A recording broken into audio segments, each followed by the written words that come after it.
राम सिंह जी और ममता जी ने अपने इकलौते बेटे अनिल को बड़े ही लाड प्यार से पाला था। आर्थिक स्थिति बहुत अच्छी न होने के बावजूद भी उन्होंने अनिल को किसी चीज़ की कमी नहीं होने दी। अच्छे संस्कार और आदर्श की शिक्षा के साथ साथ बड़े बुजुर्गों का सम्मान करना, शालीनता से बात करना, सब कुछ सिखाया ताकि जीवन में ऊंचे मुकाम तक पहुंच पाए, अपना लक्ष्य प्राप्त कर सके। इसके लिए जहाँ तक हो सका राम सिंह जी और ममता जी ने हर संभव प्रयास किया। अपने सुख के लिए उन्होंने कभी कुछ नहीं किया और देखा जाए तो आज उनके बेटे अनिल को किसी चीज़ की कोई कमी नहीं थी। अच्छी खासी नौकरी, बड़ा घर, बड़ी गाड़ी, ऐशो आराम की कोई कमी नहीं थी। अनिल के माता पिता को अनिल से बहुत उम्मीद थी। उन्हें अपने बेटे पर पूरा विश्वास था। वो अक्सर आपस में बातें करते कि अनिल के रूप में भगवान ने हमें कितना अच्छा बेटा दिया है, वो हमारी कितनी परवाह करता है, भाग्यशाली हैं हम, हमारा बुढ़ापा तो बड़े ही सुख चैन से गुजरेगा। अनिल भी अपने माता पिता से अक्सर यही कहता कि मैं हमेशा आप लोगों के साथ रहूँगा, जीवन की किसी भी मोड़ पर आप लोगों को अकेला नहीं छोड़ूंगा, पढ़ लिख कर एक बहुत बड़ा आदमी बनूंगा, फिर देखना मैं आप लोगों को बहुत अच्छे से रखूंगा। बेटे के मुंह से ऐसी बातें सुनकर राम सिंह जी और ममता जी खुशी से फूले नहीं समाते थे। पर कहा जाता है ना कि बेटे की असली पहचान तो उसके शादी के बाद होती है। ठीक वैसे ही अनिल के परिवार की रोजमर्रा की जिंदगी वैसे ही चल रही थी जैसे अधिकतर परिवारों की होती है। उसकी पत्नी रचना को अपनी प्राइवेसी में किसी की भी दखल अंदाजी उसे बर्दाश्त नहीं थी, किंतु एक सच ये भी था कि वो अनिल से बहुत प्यार करती थी और अनिल भी उसे इतना प्यार करता कि उसकी हर बात पर आंख मूंद कर विश्वास कर लेता था। वो जैसा कहती वो वैसा ही करता, उसकी हर बात मानता और रचना अनिल के इसी विश्वास का गलत फायदा उठा लेती थी। दोनों की शादी ही इसी शर्त पर हुई थी कि शादी के बाद अनिल अपने माता पिता को साथ नहीं रखेगा और अनिल ने बिना कुछ सोचे समझे ही उसकी ये शर्त आसानी से मान ली। उसने सोचा एक बार शादी हो जाए तो माता पिता को किसी तरह समझा बुझाकर गांव वाले घर में भेज दूंगा। ये सब सोचते हुए उसके मन में एक बार भी ये ख्याल नहीं आया कि इस ढलती उम्र में उसके माता पिता कैसे अकेले रहेंगे। पर उस समय अनिल के माता पिता को बहू की इस शर्त के बारे में कुछ भी जानकारी नहीं थी। शादी के कुछ दिन बाद तक तो सब कुछ ठीक रहा, लेकिन थोड़े दिन बाद ही रचना अनिल को अपनी शर्त याद दिलाते हुए उसके ऊपर दबाव डालने लगी कि अभी के अभी जाकर अपने माता पिता से कहूँ कि वो गांव चले जाएं। तो अनिल ने रचना को समझाते हुए कहा, मैं मानता हूँ रचना कि मैंने तुमसे वादा किया था, पर तुम एक बार सोचकर तो देखो, अभी अभी हमारी शादी हुई है, उनके भी तो कुछ अरमान हैं अपने बेटे बहू के साथ रहने का। कैसे कह दूँ अचानक ही कि आप लोग यहाँ से चले जाओ। लेकिन रचना अपनी जिद पर ही अड़ी रही। मैं कुछ नहीं जानती तो मैं भी कि अभी उनसे बात करूं। अगर तुमसे बात नहीं की जाती तो मैं जाकर कर लेती हूँ। तो अनिल मजबूर होकर अपने माता पिता के सामने जाकर हिचकिचाते हुए बोला, माँ पिताजी, मुझे आप लोगों से कुछ बात करनी है। तो राम सिंह जी बोले, हाँ बोलो बेटा, पर तुम इतना हिचकिचा क्यों रहे हो? अगर कोई परेशानी हो तो तुम बेझिझक हमें बता सकते हो बेटा। इतना सुनते ही अनिल ने हिम्मत जुटाते हुए कहा, पिताजी आप लोग अब गांव में ही जाकर रहें तो ज़्यादा अच्छा होगा। मुझे और रचना को ऑफिस के काम से अक्सर बाहर जाना ही पड़ेगा, तो आप लोगों की यहाँ देखभाल कौन करेगा? और शहर की भाग दौड़ वाली ज़िंदगी में आप लोगों का अकेले रहना बहुत मुश्किल होगा। अनिल के माता पिता बहुत भोले थे। उन्हें सच में लगा कि उनका बेटा उनकी इतनी चिंता कर रहा है, किंतु वो जाते कहाँ। गांव का घर, यहाँ तक कि ज़मीन भी वो अनिल की पढ़ाई के लिए बेच चुके थे, किंतु अनिल को उन्होंने इस बात की भनक भी नहीं लगने दी थी। इसीलिए राम सिंह जी ने बहाना बनाया, बेटा अनिल, वो गांव के घर की कुछ मरम्मत अभी बाकी है, जैसे ही वो पूरी हो जाएगी हम लोग वहाँ चले जाएंगे। तुम हमारी चिंता मत करो, हम अपनी देखभाल खुद कर सकते हैं। राम सिंह जी की बात सुनकर अनिल बिना कुछ कहे वहाँ से अंदर चला गया। अंदर जाते ही रचना ने कहा, क्या हुआ, ऐसे मुंह लटका कर क्यों आए हो, क्या कहा है उन्होंने? तो अनिल ने अपने पिता द्वारा कही गई बात रचना को बता दी। अनिल की बात सुनते ही रचना गुस्से से बौखला गई। कहने लगी, ये सब तो बस बहाना है, ऐसे लोगों को तो आदत ही होती है बस सर पर बैठकर रोटियां तोड़ना। बहुत हो गया, तुमने अपनी शर्त अभी तक पूरी नहीं की, जल्दी से उनका कोई इंतजाम करो, नहीं तो इसका अंजाम इतना बुरा होगा कि तुम सोच भी नहीं सकते। अपने माता पिता के लिए इतनी कड़वी बातें सुनकर तकलीफ तो अनिल को भी हुई होगी, किंतु फिर भी वो चुप रहा। जिस माता पिता ने उसके लिए इतना सब कुछ किया, उनके समर्थन में कहने के लिए उसके पास एक शब्द भी नहीं था। क्या सच में औलाद ऐसे ही होती है? वो रचना के प्यार में इस कदर खो गया था कि ये भी भूल गया कि आज वो जो कुछ भी है, जिस मुकाम पर है, सिर्फ और सिर्फ अपने माता पिता की बदौलत है। खैर, उस समय तो अनिल ने रचना को आश्वासन दिया कि जल्द ही वो कुछ करेगा, किंतु आए दिन इसी बात को लेकर रचना और अनिल में झगड़ा होता रहता। इस बात की थोड़ी बहुत भनक राम सिंह जी और ममता जी को भी होने लगी थी, किंतु वो इसे मियाँ बीबी की छोटी मोटी बातें समझकर अनदेखा कर देते थे। कभी कभी अनिल को उन पर दया भी आ जाती, किंतु ऐसी दया किस काम की जो अपने माता पिता के बुढ़ापे का सहारा ही ना बन पाए। वो रचना की बातों का पूरी तरह से समर्थन करने लगा। वो कहते हैं ना, जैसी संगत वैसी रंगत। रचना के साथ रहते रहते उसे भी बात बात पर अपने माता पिता की रोक टोक पर गुस्सा आने लगा था। अनिल रचना के रंग में पूरी तरह से रंग गया था। अब जिस प्रकार रचना अच्छी बनने का दिखावा करती थी, उसी प्रकार धीरे धीरे अनिल भी यही काम करने लगा। रचना तो कुछ शांत इसलिए भी रहती थी कि उसे घर का कोई काम नहीं करना पड़ता था, सारा काम उसके सास ससुर ही किया करते थे। लेकिन आज जब अनिल ने अपने प्रमोशन की खबर सुनाई तो रचना की तो मानो खुशी का कोई ठिकाना ही नहीं था। दूसरी ओर अनिल के माता पिता को भी यही लग रहा था कि वो लोग भी बेटे के साथ विदेश रहने जाएंगे, इसीलिए वो भी खुश होकर अपने सामान की पैकिंग करने लगे। किंतु ये क्या, अगले दिन अनिल 2 ही टिकट लेकर घर आया और बोला, माँ पिताजी, आप लोग मुझे माफ़ कर दीजिए, मैं अभी आप लोगों को अपने साथ नहीं ले जा सकता। नई जगह, नया शहर है, मैं एक बार वहाँ सेटल हो जाऊँ, फिर आप लोगों को अपने साथ ले जाऊँगा। बेटे की बात सुनकर उन्होंने कहा, अरे बेटा, तो माफ़ी क्यों मांग रहे हो? ठीक है ना, अभी तुम लोग चले जाओ, तब तक हम लोग यहीं रहेंगे, और जब तुम्हें ठीक लगे हमें आकर ले जाना या हमारी टिकट करवा देना, हम खुद ही चले आएंगे। तो अनिल थोड़ी दबी आवाज़ में कहने लगा, वो पिताजी, मुझे ये कहना था कि ये फ्लैट ऑफिस का है, इसीलिए इसे खाली करना पड़ेगा, इसीलिए आप लोग गांव चले जाइए। अनिल की बात सुनकर राम सिंह जी और ममता जी थोड़े परेशान हो गए। फिर भी उन्होंने अपने मन की व्यथा छुपाकर अनिल से कहा, अच्छा, घर खाली करना होगा, लेकिन कब तक बेटा? तो अनिल बोला, पिताजी, आज ही ये फ्लैट खाली करना होगा, मैं आज शाम की ही आप लोगों की टिकट करवा देता हूँ, आप लोग आज ही गांव के लिए निकल जाइए, मेरी भी कल की ही फ्लाइट है, तो हम भी कल सुबह सुबह ही निकल जाएंगे। ये लीजिए, कुछ पैसे हैं, अपने पास रखिए, आप लोगों के काम आएंगे।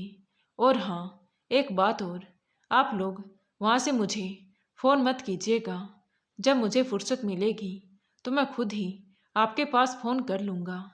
वो दरअसल बात यह है कि अभी शुरुआती दौर में काम का प्रेशर कुछ ज़्यादा ही होगा, लेकिन आप लोग चिंता बिल्कुल मत कीजिए, मैं पैसे भेजता रहूँगा। बेटे की बात सुनकर राम सिंह जी और ममता जी के पास कहने के लिए कुछ भी नहीं बचा था। सच्चाई वो उसे बता नहीं सकती कि गांव का कोई घर तो है ही नहीं, और सच्ची तो है, माता पिता अपने बलिदान और त्याग का बखान कब अपनी संतान के सामने करते हैं, वो तो बिना किसी फल की चिंता किए अपना कर्म करते जाते हैं। उसी दिन शाम की ट्रेन में बैठकर राम सिंह जी और ममता जी गांव की ओर रवाना हो गई। अनिल काम का बहाना कर उन्हें स्टेशन तक छोड़ने भी नहीं आया, किंतु उसके माता पिता ने इसे भी उसकी मजबूरी समझकर स्वीकार कर लिया। बेटे बहू से अलग होकर दोनों का मन बहुत उदास हो गया। तभी ममता जी ने पूछा, क्या हुआ जी, ऐसे मुंह लटकाकर क्यों बैठे हो? तो राम सिंह जी बोले, हम गांव तो जा रहे हैं भाग्यवान, पर कुछ सोचा है कि कहाँ रहेंगे, हमारा तो वहाँ कुछ भी नहीं है। तो ममता जी बोली, आप इतनी चिंता क्यों करते हैं, थोड़े बहुत पैसे तो हैं हमारे पास, और अनिल ने भी तो दिए हैं ना, और अपना ही तो गांव है, कुछ ना कुछ इंतजाम कर ही लेंगे। और फिर कुछ ही दिनों की तो बात है, फिर तो अनिल आकर हमें ले ही जाएगा। वैसे भी अनिल को इतनी बड़ी कामयाबी मिली है, उस पर अगर हम उसे घर जमीन बिकने की बात बता देते तो ये उसके लिए अच्छा नहीं होता। वो बेकार में ही हम लोगों के लिए परेशान हो जाता। आखिर है तो हमारा इकलौता बेटा, उसे हम कैसे परेशान कर सकते हैं।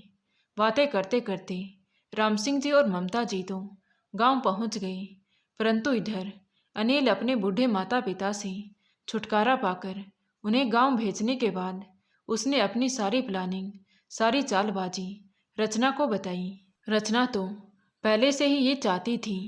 उसने कहा, आखिर तुमने अपनी शर्त पूरी कर ही दी।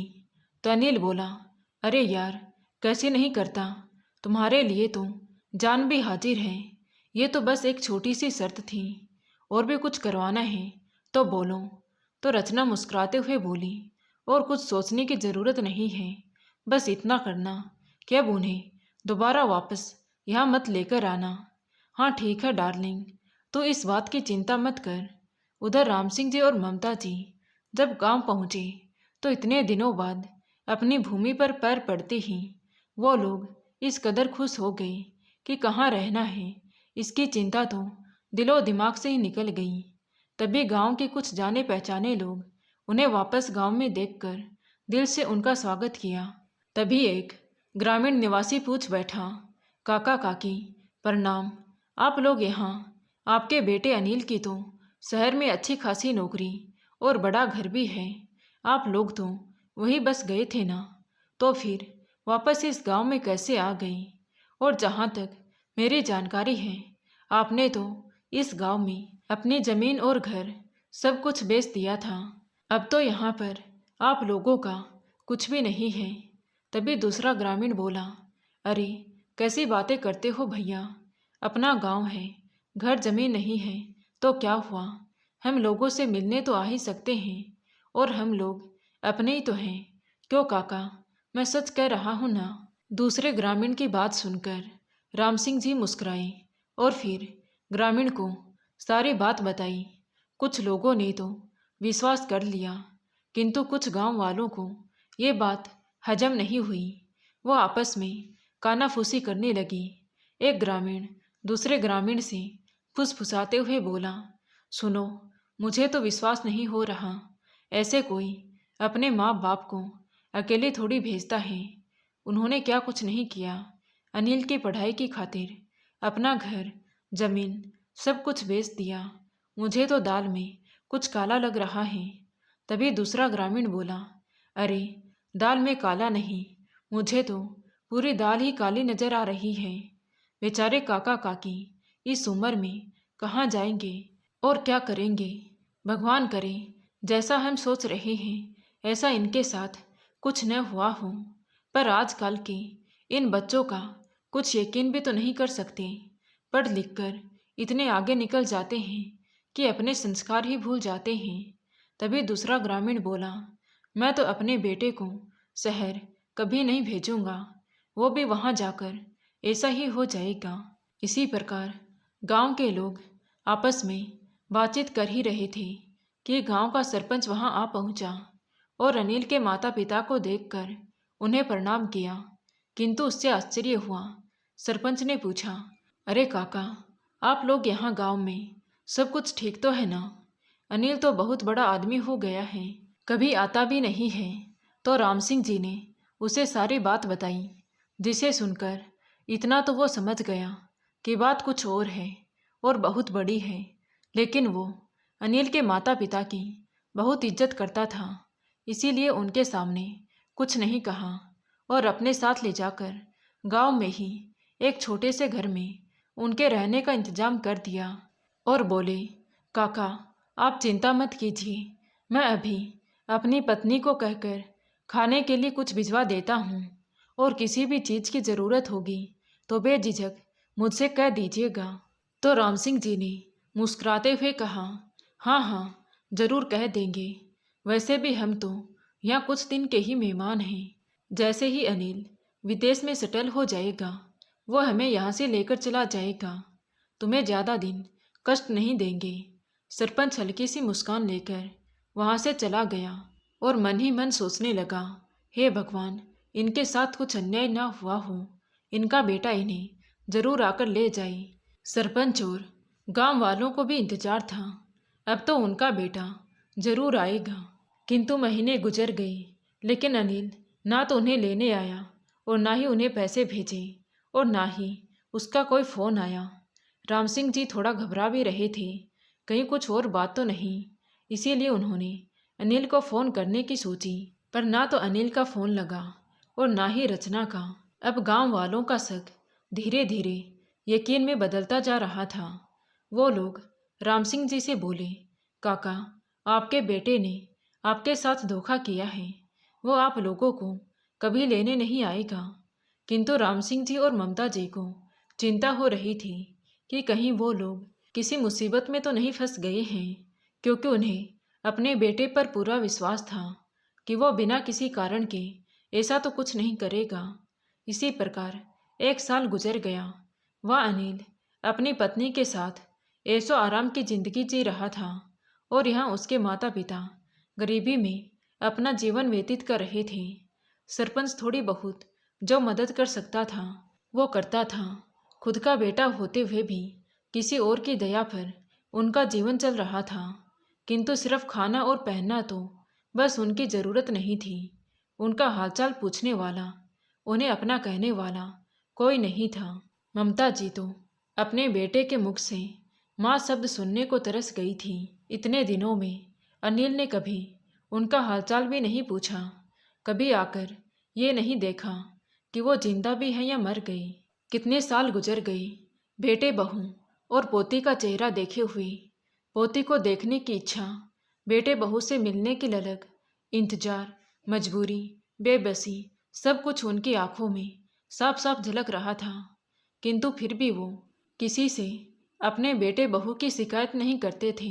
कोठरी की 4 दीवारी में कैद दोनों बूढ़े बुढ़ियाँ आंसू बहाकर अपना दुख दर्द एक दूसरे से बांट लेते, किंतु गांव वालों को कभी नहीं जताते थे। आखिर माँ बाप तो माँ बाप ही होते हैं। बच्चे कितना भी कुछ गलत करें, कभी दिल से उन्हें बद्दुआ नहीं दे सकते, उनके बारे में कुछ गलत नहीं कह सकते। हमेशा ईश्वर से ही प्रार्थना करते रहते कि उनके बेटे बहू और पोती जहाँ भी रहे बस कुशल मंगल और खुश रहें। ऐसे ही इंतजार में किसी प्रकार दोनों के दिन कट रहे थे कि तभी एक दिन अचानक अनिल का दोस्त रमेश अपने किसी काम के सिलसिले से उसी गांव में आया था।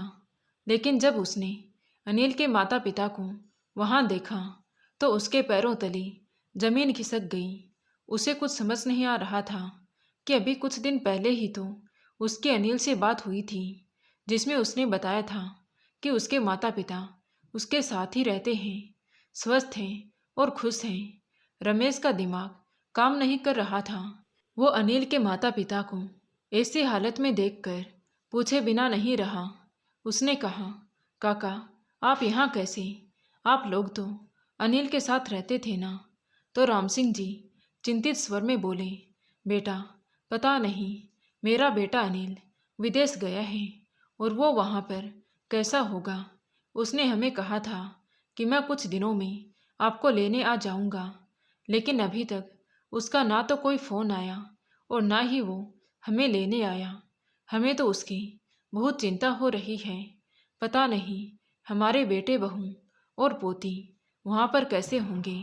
राम सिंह जी की बात सुनकर रमेश ने सोचा कि अनिल तो अभी भी मुंबई में है, वो तो कभी विदेश गया ही नहीं। उसकी अभी कुछ दिन पहले ही तो बात हुई थी। अच्छा, अब समझ में आया। जब मैंने कहा था कि काका काकी से बात करवा दो, तो उसने बात क्यों टाल दी थी। तभी राम सिंह जी ने पूछा, अरे क्या हुआ बेटा, क्या सोच रहे हो, कोई बात है क्या? तभी रमेश ने कहा, नहीं काका, अनिल विदेश नहीं गया। तो राम सिंह जी अचंभित होते हुए बोले, ऐसा कैसे हो सकता है बेटा, उसका तो प्रमोशन हुआ था। वो तो हमारे जाने के अगले दिन ही विदेश के लिए निकल गया था। नहीं काका, अनिल ने आप लोगों के साथ धोखा किया है। वो वहीं मुंबई में है। मैं कल लौट रहा हूँ। आप लोग चलिए मेरे साथ। सारी सच्चाई आपकी आंखों के सामने आ जाएगी। मन तो नहीं कर रहा था, किंतु बेटे बहू और पोती को देखने की इच्छा भी हो रही थी। इसीलिए राम सिंह जी और ममता जी उसके साथ चलने को तैयार हो गई। रमेश उन्हें अनिल के घर के बाहर अपनी गाड़ी से उतारकर वापस चला गया, किंतु जैसे ही राम सिंह जी और ममता जी उनके दरवाजे के पास पहुंचे, तो अंदर से आती हुई आवाज़ सुनकर उनके कदम वहीं रुक गए। उनकी बहू रचना अपने पति अनिल से कह रही थी, कितना अच्छा हुआ तुम्हारे बूढ़े माँ बाप गांव चले गए। हमारी जिंदगी कितनी सुकून से गुजर रही है ना। तुमने भी ना यार क्या तरकीब निकाली थी उन्हें यहाँ से भगाने की, मानना पड़ेगा। दिमाग तो बहुत है आपके अंदर। तो अनिल ने हंसते हुए कहा, अरे यार, सब तुमसे ही तो सीखा है। मुझे तो पहले से ही पता था कि वो लोग सरपंच काका के घर जाकर मुझे फ़ोन करने की ज़रूर कोशिश करेंगे, इसीलिए मैंने उनका नंबर पहले से ही ब्लॉक कर दिया था। तो रचना ठाके लगाकर हंसने लगी, यार तुमने बहुत सही काम किया, नहीं तो किसी ना किसी प्रकार वो लोग यहाँ तक पहुँच ही जाते। अरे यार रचना, क्यों बेकार की बातें कर रहे हैं हम, भूल जाओ ये सब। मैंने ऐसा भटकाया है उन्हें कि कितनी भी कोशिश कर ले वो दोबारा हमारी ज़िंदगी में नहीं आ सकती। ये सब कहते हुए अनिल को जरा भी शर्म नहीं आई कि जिनके लिए वो ये सब कह रहा है वो उसके जन्मदाता हैं। उन्हीं की बदौलत वो इस संसार में आया है। उन्हीं की उंगली पकड़कर चलना सीखा है। जीवन में अपना लक्ष्य पाकर जो संतान अपने संस्कार ही भूल जाए, उसके बारे में और कहा ही क्या जा सकता है। राम सिंह जी ने जब ये बातें सुनी तो सहन नहीं कर पाई और वहीं मूर्छित होकर गिर गई। उनकी आंखों के सामने अंधेरा छा गया। ऐसा लग रहा था मानो पल भर में ही उनका समस्त संसार छिन गया हो। जीने की कोई ख्वाहिश ही नहीं बची थी। ममता जी कभी उनके सर पर हाथ रखती तो कभी उनके हाथों को सहला रही थी। चलिए हम लोग वापस गांव चलते हैं, वहीं अपनी बाकी की जिंदगी एक दूसरे के साथ गुजार लेंगे। ममता जी जोर जोर से कहने लगी कि बेकार ही हम उस रमेश के कहने पर यहाँ चले आए। नहीं आते तो इतने दिनों से जिस भ्रम में हम जी रहे थे कि हमारा बेटा हमारा है, अपना खून है, वो कभी कुछ गलत नहीं करेगा, उसी भ्रम में जीते रहते और उसी भ्रम में इस दुनिया से विदा हो जाते। हे भगवान, ये सब कुछ देखने से पहले मुझे उठा क्यों नहीं लिया। किंतु ममता जी की बातें शायद राम सिंह जी के कानों तक पहुँच ही नहीं पा रही थी, क्योंकि वो सारे जंजालों से मुक्त होकर हमेशा के लिए इस दुनिया से विदा हो चुके थे। ममता जी जोर जोर से रोने लगी कि आप तो चले गए, पर मुझे किसके भरोसे छोड़ गई। इस कदर घर के बाहर से रोने की आवाज़ सुनकर आसपास के सभी लोग एकत्रित हो गए। अनिल और रचना भी घर से बाहर आई। भीड़ में आकर देखा तो उसके पिताजी मृत अवस्था में घर के दहलीज पर पड़े थे और पास ही उसकी माँ बैठी बैठी रो रही थी। ये सारा माजरा अनिल को समझ नहीं आ रहा था कि आखिर उसके माता पिता यहाँ तक पहुँचे कैसे, उन्हें कैसे पता चला कि वो लोग यहीं पर हैं। वो ये सब सोच ही रहा था कि तभी उसके दोस्त रमेश का कॉल आ गया। वो अनिल से बोला, अनिल, काका काकी कहाँ हैं? मेरी उनसे बात करवाऊँ। मैं ही उन्हें गांव से लेकर आया हूँ। मैंने कहा था मैं उन्हें अंदर तक छोड़ देता हूँ, पर उन्होंने जिद की कि वो लोग स्वयं ही चले जाएंगे, इसीलिए मैं उन्हें तुम्हारी दहलीज पर छोड़कर ही वापस आ गया। अब अनिल को सारी बात समझ में आ गई कि शायद उसके पिताजी ने उनकी सारी बातें सुन ली, जिनके कारण वो ये सब बर्दाश्त नहीं कर पाई और इस दुनिया को छोड़कर चले गए। अपनी गलतियों के कारण अनिल पिता को तो खो ही चुका था, कम से कम माँ का जीवन संवार कर अपने पाप से मुक्ति पा लेता। किंतु अनिल की तो बुद्धि ही भ्रष्ट हो चुकी थी। उसे रचना की जिद के आगे और कुछ दिखाई नहीं दे रहा था। समाज के सामने तो दिखावा करने के लिए उसने अपने पिता का अंतिम संस्कार किया और माँ को रहने के लिए घर में एक छोटी सी जगह भी दे दी। किंतु अभी भी अनिल की आंखें नहीं खुली। रचना ने अनिल की माँ को घर में रहने की इजाज़त तो दे दी, किंतु उसके साथ नौकरों जैसा व्यवहार करती, यहाँ तक कि पोती से भी नहीं मिलने देती थी। ममता जी तो वैसे भी पति के देहांत के बाद शांत सी हो गई थी, बिल्कुल अकेली और लाचार। इसलिए बहू द्वारा किए गए बुरे व्यवहार को ऐसे सहन कर जाती मानो उन्हें किसी बात का कोई असर हुआ ही ना हो। वो एक जिंदा लाश के समान हो गई थी। किंतु धीरे धीरे उन्होंने हालातों से समझौता कर लिया। वापस अकेली गांव जाकर करती भी क्या, अब जिंदगी के दिन ही कितने बचे हैं, यही सोचकर बुरे से बुरे हालात में भी रहने के लिए एक असहाय माँ मजबूर हो गई। अनिल की बेटी अब 8 साल की हो चुकी थी, इसलिए उसके सामने जो कुछ होता वो सब कुछ समझती थी।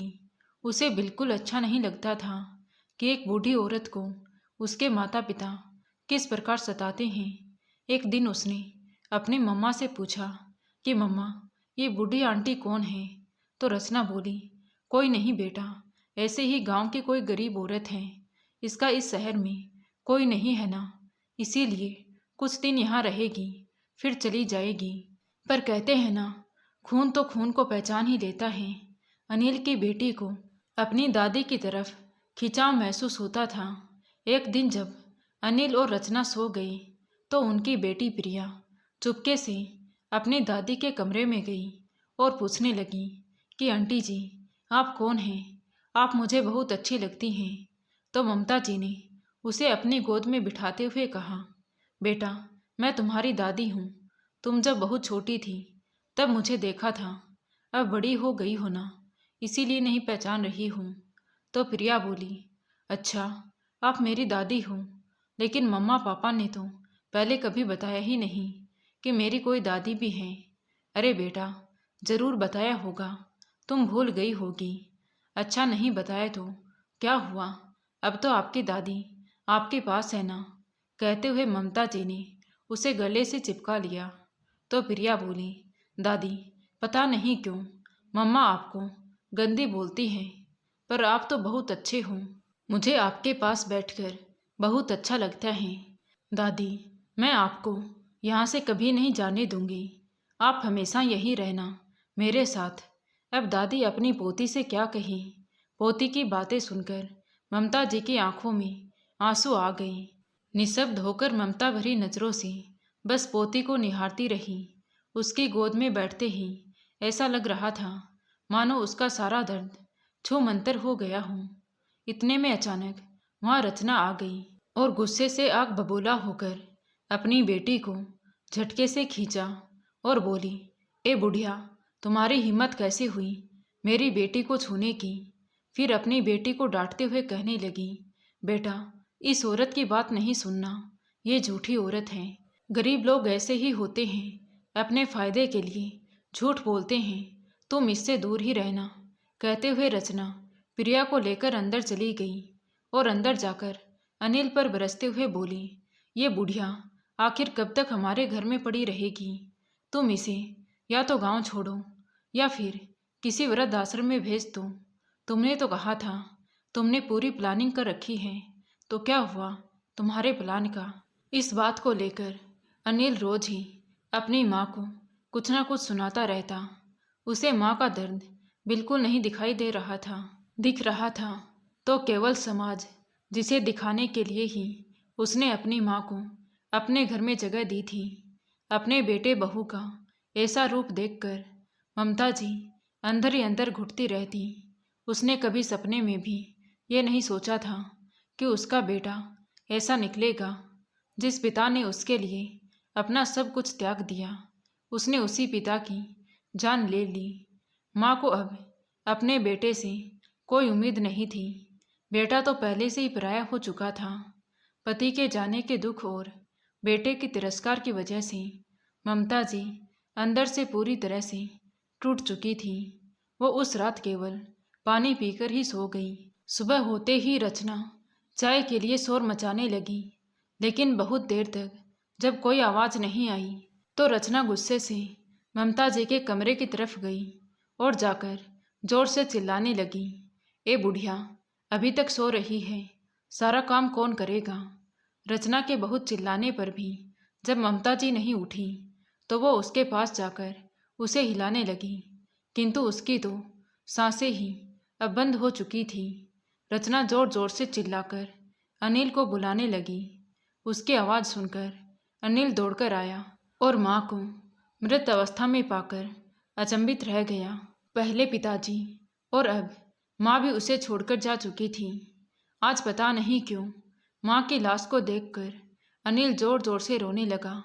आज उसे अपनी गलती का आभास हुआ कि ये मैंने क्या कर दिया, लेकिन जीते जी तो उसने कभी अपने माँ बाप को सुख से पानी तक भी नहीं पीने दिया, तो आज उनके जाने के बाद पछताने से क्या होगा?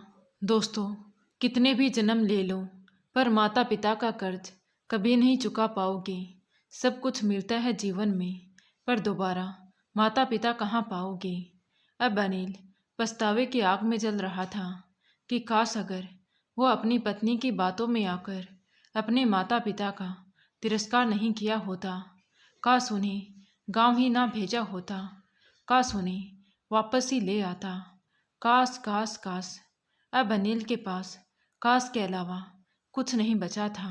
अब इसी पछतावे के साथ उसे पूरी उम्र गुजारनी पड़ेगी।